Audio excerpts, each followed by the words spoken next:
of an extraordinary journey. The Republic of Ireland now looked increasingly beyond its shores as part of a European community. Through the decades of change, from the 60s to the 90s, Ireland moved from stagnation to growth. By the late 90s, it was among the richest countries in Europe.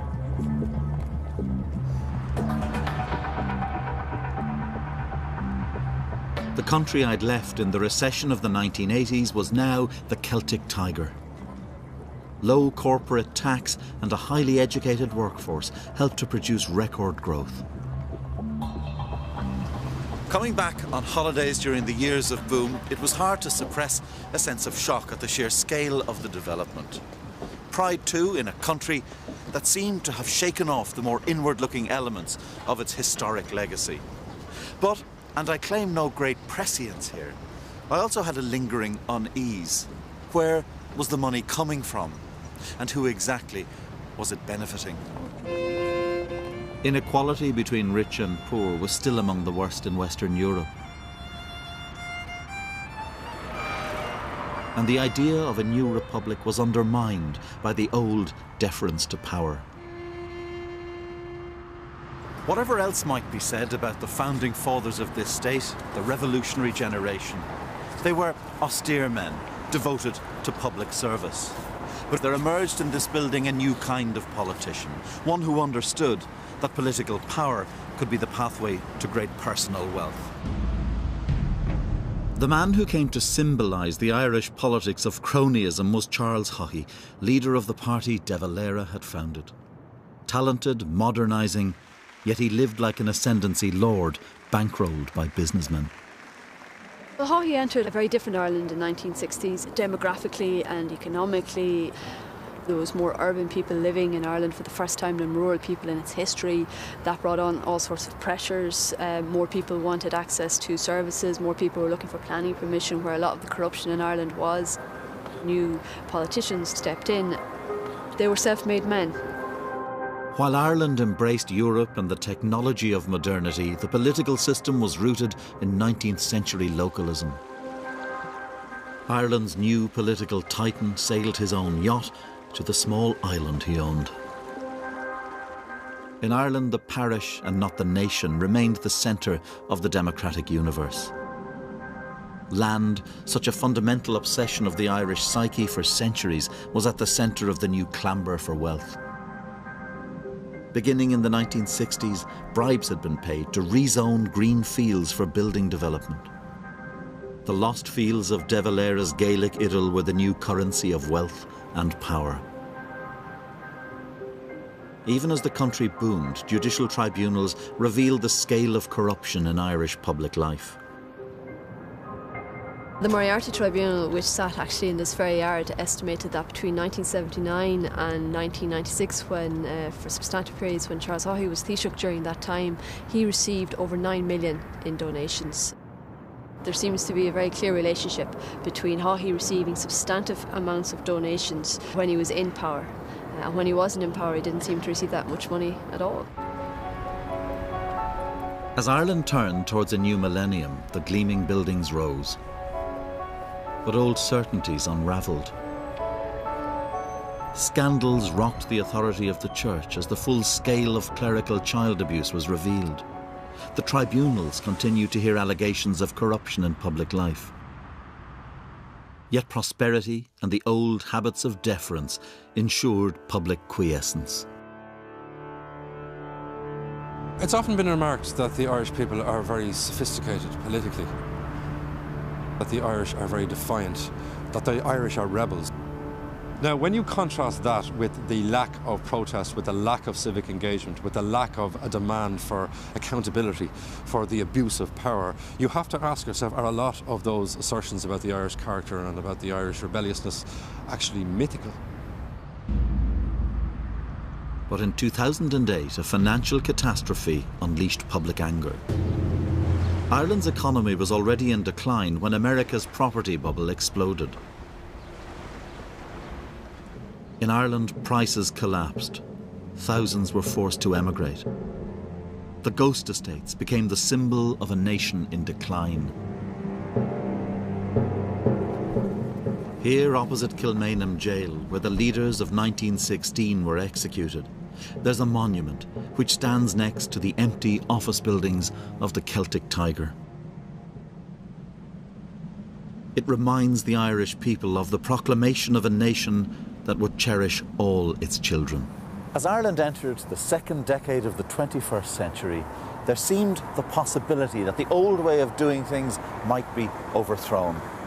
This wasn't a transformation that could happen overnight or in the space of one election, but there were deeper stirrings of dissent that suggested that an entire political culture could be changed. And there was already a recent powerful example of that here on the island, in a place we might least have expected. But if what has been agreed is implemented in full good faith, all of the people of Northern Ireland will gain. There are no victors nor any losers. The agreement proposes changes in the Irish Constitution and in British constitutional law to enshrine the principle that it is the people of Northern Ireland who will decide democratically their own future. I think the change came when war weariness overtook war readiness. And I think that happens sometime in the 1980s, and certainly by the early 1990s. There was the feeling that this cannot go on. We're into the second generation now. People were committing atrocities who had not been born when the Troubles began.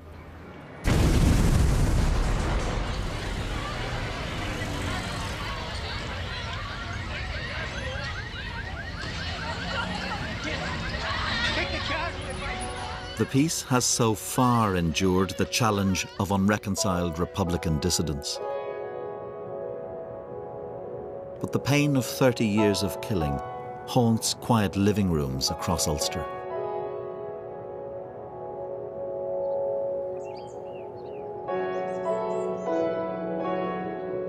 We want better lives for our children and our grandchildren and their children too. That's a lovely photograph of the two of you at a harbour somewhere. In our glass. Right. In our glass. Down the coast. Yeah. Bridget Mooney's husband Raymond was murdered in the grounds of a church in September 1986 in retaliation for the IRA murder of a leading loyalist. That's where we had our wedding reception. So this is the two of you on the day of your wedding? It is indeed. Where were you married? In Ardoyne. So were you married in the same church that Raymond would later be murdered in? Yeah. And all of my grandchildren that have been born so far have all been christened in Ardoyne. So much of this conflict, and I'm not just talking about what's happened in the last 30 years, but for hundreds of years, has been driven by fear and by hatred. I just wonder, do you feel hatred now towards the people who killed your husband? No. For the simple reason, if hatred and bitterness are feelings, and I refuse to let people who took my husband's life have any place in my body, in my heart, in my head, and no, I hate nobody. Have you ever wanted to, and have you ever thought about leaving Northern Ireland? Never. Not while my husband's body's in the city cemetery. Never. And I've never even thought about it. No. And I'll never leave Northern Ireland now.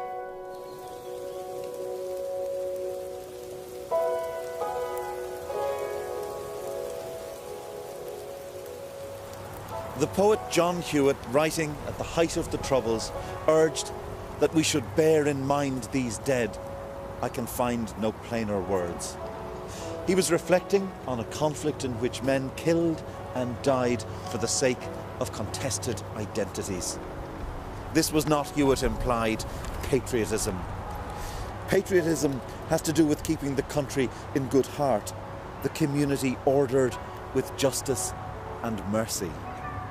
Hewitt's lines might stand as one of the enduring lessons of the Irish story. The decommissioning of the arms of the IRA is now an accomplished fact. The IRA abandoned war, and Unionists agreed to share power with Catholics. After 30 years of war, in which more than 3,500 people died, the IRA accepted the partitioned island, agreed by Michael Collins and the British. Unity was an aspiration to be achieved by peaceful means.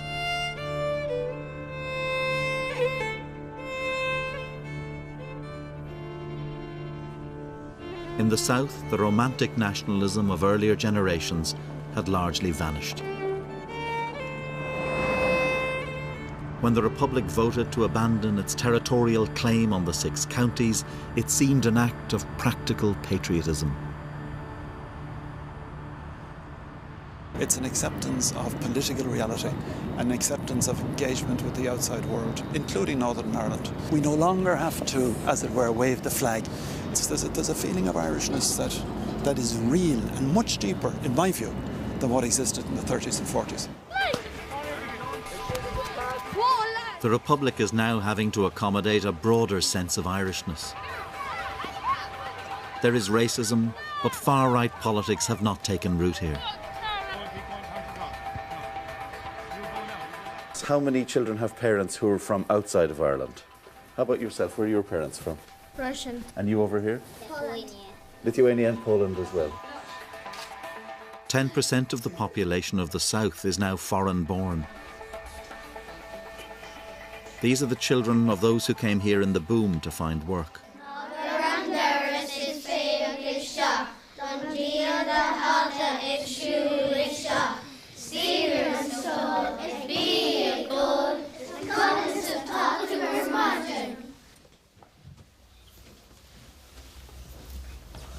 Economic globalization changed the idea of Irish identity. The old concept of an Irish identity, I mean the one that I grew up with, which was being Irish was Gaelic and Catholic. That's gone really, hasn't it? I think there are still plenty of Gaels around, there's still plenty of Catholics around, but I think what's nice about the time we're entering now is the sense that you don't have to be both of those things to be Irish. And that Irish identity now can draw from many, many, many wells. And we're going to build between us the Ireland of tomorrow. And who can say what Irish identity will morph into?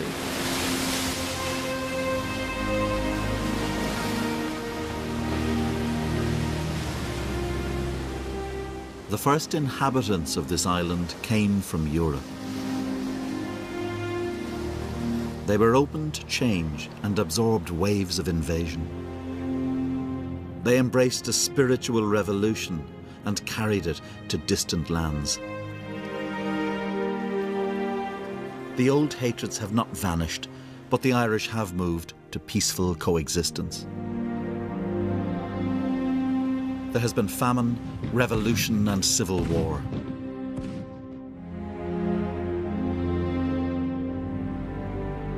But in an age of uncertainty, we can surely draw strength from the memory of what has been overcome. The story of Ireland has always been a narrative of change, unpredictable and dynamic. The past is no longer a melancholy burden or a reason to hate. We're never entirely free of the claims of history, but neither are we its prisoners. Ireland today is an island of possibility. An open island.